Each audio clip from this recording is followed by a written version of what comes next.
So, Rick, let's start with a basic review of the opening night, this Tuesday night debate we saw in Detroit. Well, Kent, I think one of the winners, quite frankly, was CNN. And by that I mean I thought they did an awfully good job in the debate. They had control over the candidates better in terms of the timing of the answers to their questions. They did not let them interrupt as much. They asked shorter questions that highlighted the candidates, and they got all the candidates participating. And so I thought it led to a very good debate. And if that's a preview, that may give us an idea of what we can expect tonight. Yeah. That same formula. Don't let the candidates speak over their time. Don't let them interrupt. Give everybody a chance. And draw contrast, because they were pretty good at drawing contrast. So on those mechanics. As far as who won or who did well, clearly the progressive wing of the party did very well. Elizabeth Warren had a very good night. Bernie Sanders had a very good night. On the moderate end, I think Steve Bullock, first time on the debate stage, had a very good night. We can discuss some of those others, but they didn't stand out as much as those three. Why did the progressive side of the party have a good night? Why would you characterize it that way? I thought they brought passion, energy, and big notions, and I think they did a better job of articulating it than the more moderate side. Now, I don't know if that carries the day. In fact, big question as to whether that carries the day in a general election. But in a primary, as a trial lawyer, you always ask the question, who's your jury? For this jury, the Democratic primary, those progressive ideas played well in the room, and they play well in the primary. The moderate candidates, I don't think were quite as well equipped to make their case, but I also think that Elizabeth Warren was very articulate and passionate, as was Bernie Sanders. It stood out to me early on that this was going to be different than what we saw in Miami at the end of June, because the moderators right at the outset showed, hey, we're going to have everybody participate. And that was not the case a month ago. There were, as you pointed, some candidates got 2 minutes to speak. Most of the candidates on the stage last night got enough time to help you understand a little bit of who they are and where they're coming from. I thought it was much fairer that way, because all the candidates did get to participate. And in Miami, too, I thought it was a big night for the progressives in the sense that everybody was progressive. Last night revealed a deep divide in the Democratic Party on policy issues. Disagreements on health care, on abolishing private insurance or not. Disagreements on immigration as to whether or not to decriminalize. Disagreements on tax policy and whether there should be a wealth tax. Disagreement on climate change and how you go about transitioning to renewables and how you get off fossil fuels. So last night was a night of contrast, I thought, and you could clearly see that within the Democratic Party there are some sharply contrasting views. The progressive wing last night versus the moderate wing, it was on full display for the nation last night. So we talked about this debate is the second. There are 12 debates scheduled, but this might be the last debate for some of these 20-plus candidates. As we go into this second night, clearly it's a different lineup. Maybe explain how these 10 are different than what we saw on Tuesday night. It's a very different lineup, and all eyes really will be on Joe Biden. Joe Biden is the leader. He has bounced back since the first debate in which he did not fare that well. He's doing well in the polls, but I think his challenges go beyond the fact that in his clash with Kamala Harris, she got the better of it.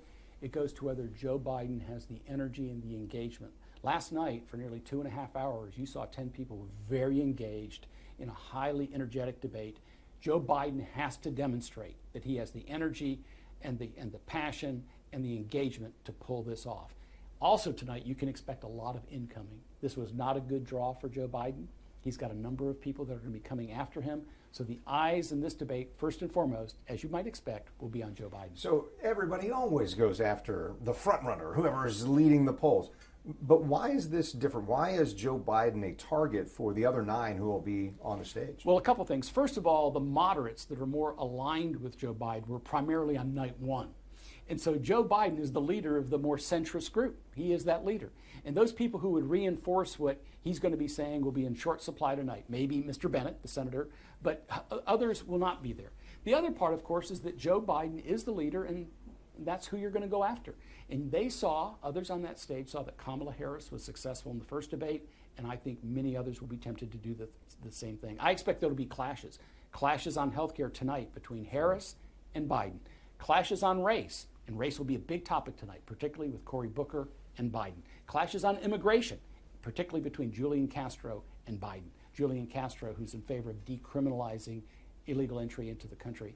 And so expect, much like last night, some strong policy areas, particularly in healthcare, immigration, and race. There'll be some other topics too, climate change and tax policy, but I think those first three will be the top three. There's always a measure in a debate of a risk and reward.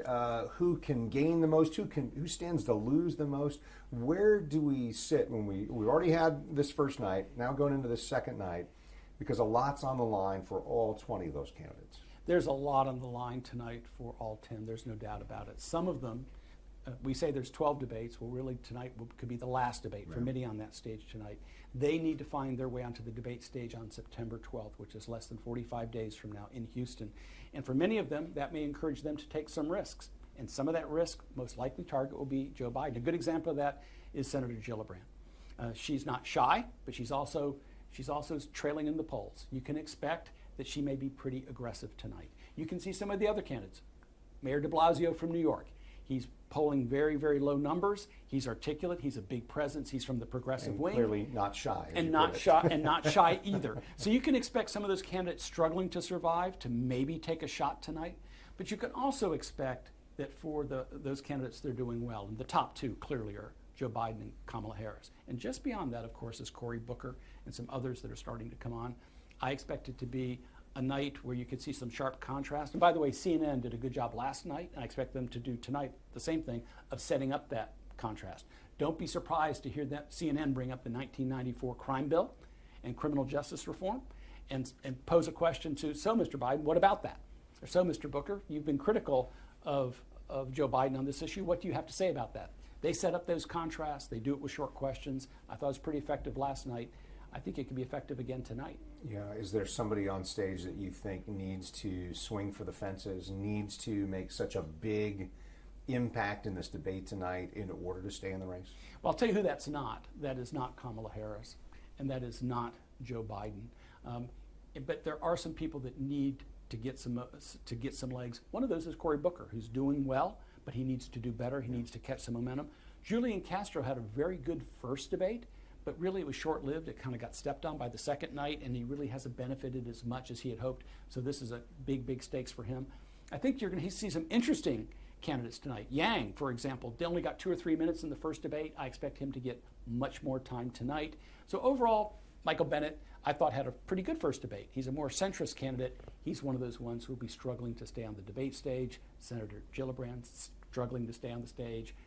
Mayor de Blasio. So it depends on where they are in their polling and their fundraising. Some are going on to the next debate. Some, most likely, will not be there come September. So 2 things before we wrap up. And one of those is just, hey, are you enjoying this? Do you enjoy getting to watch these candidates do their thing? And last night for more than 2.5 hours, maybe 2.5 hours again tonight?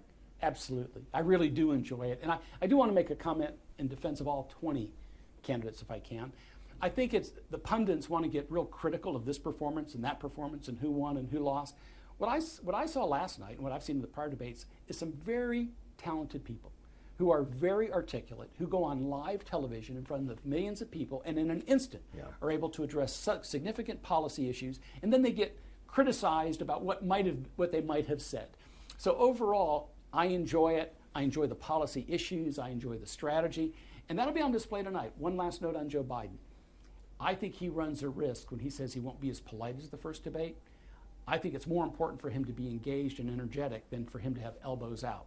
You don't want to lose the Joe Biden that's so likable.